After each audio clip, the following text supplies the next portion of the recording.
Hello everyone, welcome to Keep Rising. आज का ये वीडियो बीएड थर्ड सेमेस्टर के लिए टीई कोर्स कोड है TE606 ICT, जिसका unit third computer as a learning resource.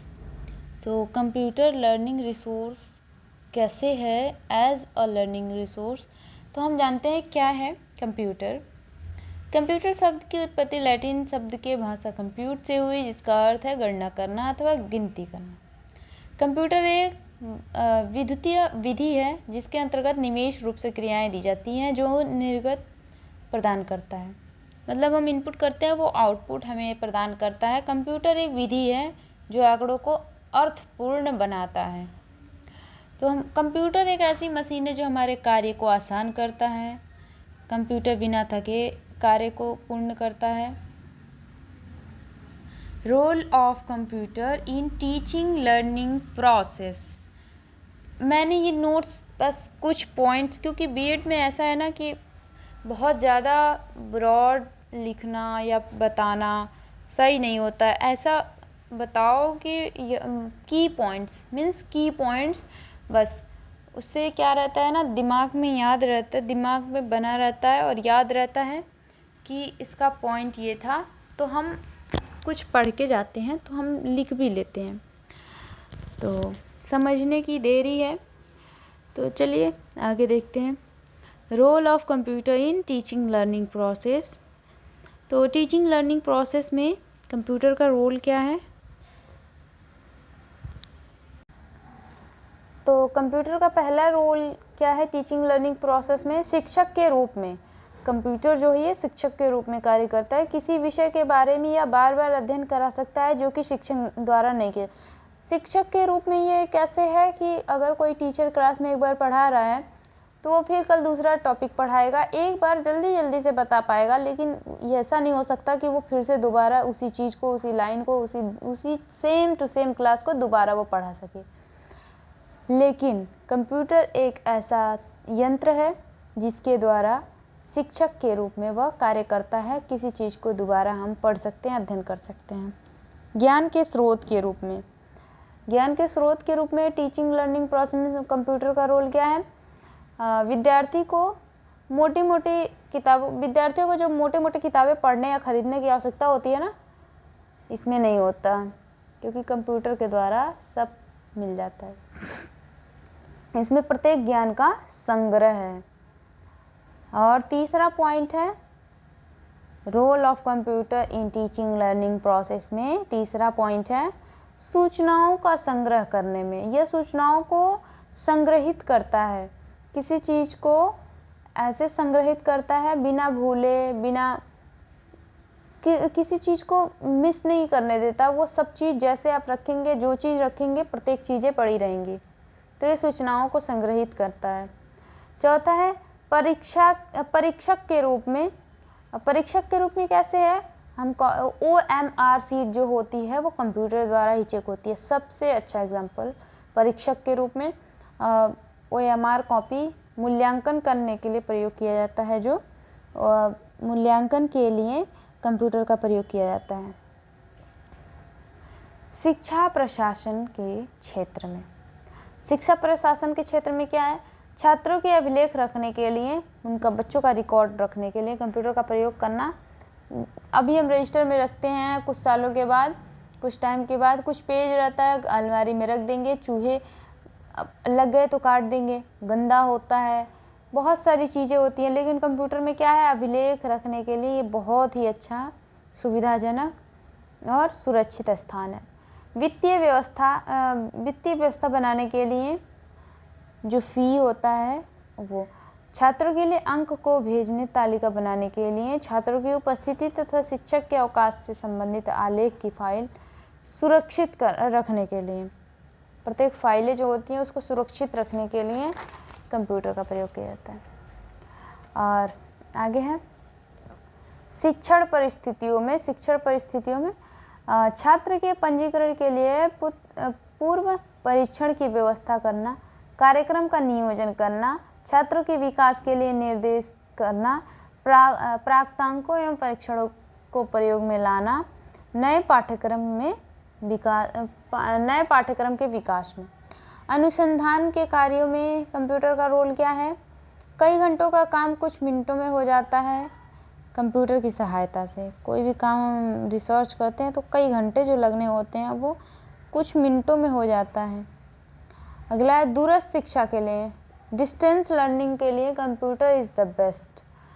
तो अगला है शैक्षिक योजना बनाने के लिए, शैक्षिक टीचिंग प्लान बनाने के लिए कंप्यूटर का प्रयोग होता है। शिक्षा में कंप्यूटर के लाभ एवं हानि। तो शिक्षा में कंप्यूटर के लाभ एवं हानि मैंने यहाँ पे लिखा नहीं है, मैंने बस पॉइंट्स लिखा है। जैसे कि क्या है यहाँ पे, computer as a learning resource. तो सबसे पहले computer as a learning resource आ जाएगा तो हम क्या करेंगे, सबसे पहले कंप्यूटर को लिखेंगे, role of computer in teaching learning process, उसके पूरे पॉइंट्स को लिखेंगे। देन शिक्षा में कंप्यूटर के लाभ एवं हानि। शिक्षा में कंप्यूटर के लाभ क्या है, हमारे शिक्षा कार्य को सुविधाजनक बनाता है। और इसके हानि क्या है, जैसे बहुत सारे बच्चे हैं जो डिस्ट्रैक्ट होते हैं, कंप्यूटर पर पढ़ते हैं लेकिन कुछ और चलाने लगते हैं, फ़ोन खोलेंगे कुछ और चलाने लगेंगे, मम्मी के आते ही फिर वही चीज़ खोल देंगे पढ़ने वाली। अब आगे देखते हैं, internet as a information resource. Internet जो है वो इंफॉर्मेशन रिसोर्स के रूप में कैसे है। इंटरनेट कंप्यूटर का एक नेटवर्क है जिसे किसी भी एक सेकंड रुक जाइएगा, कनेक्टेड डिवाइस से एक्सेस किया जा सकता है।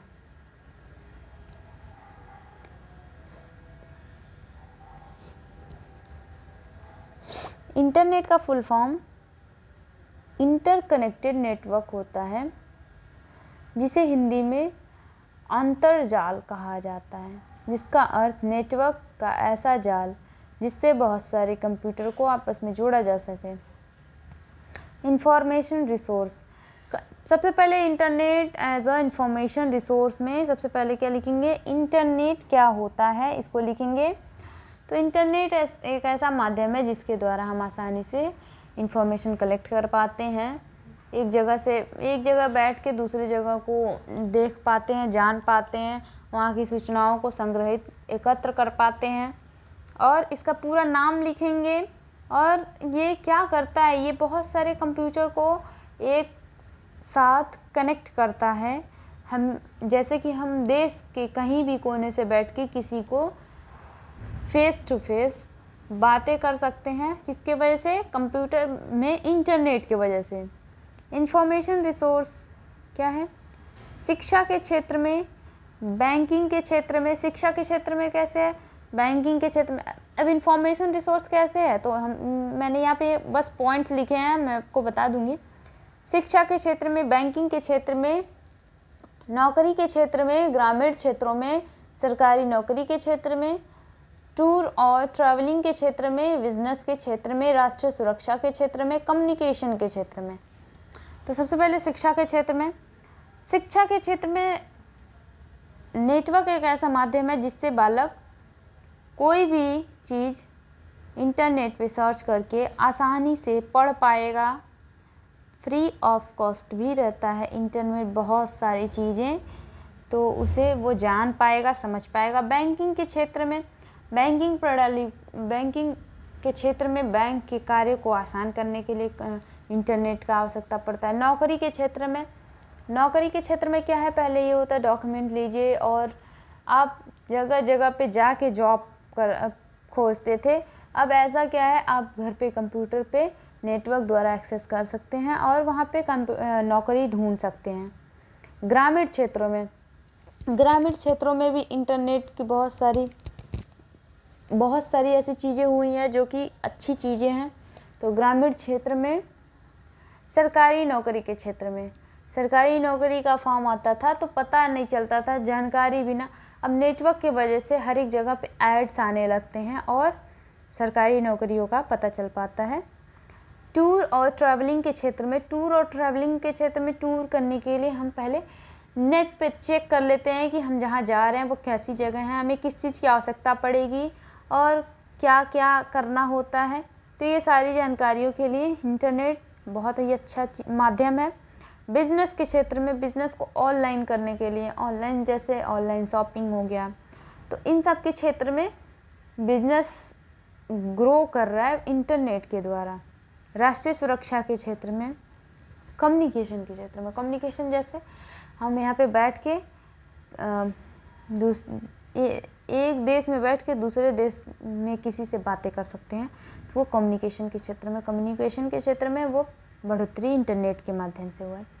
Thank you so much everyone, thanks for watching. Video को लाइक करिए, चैनल को सब्सक्राइब करिए। Thank you so much.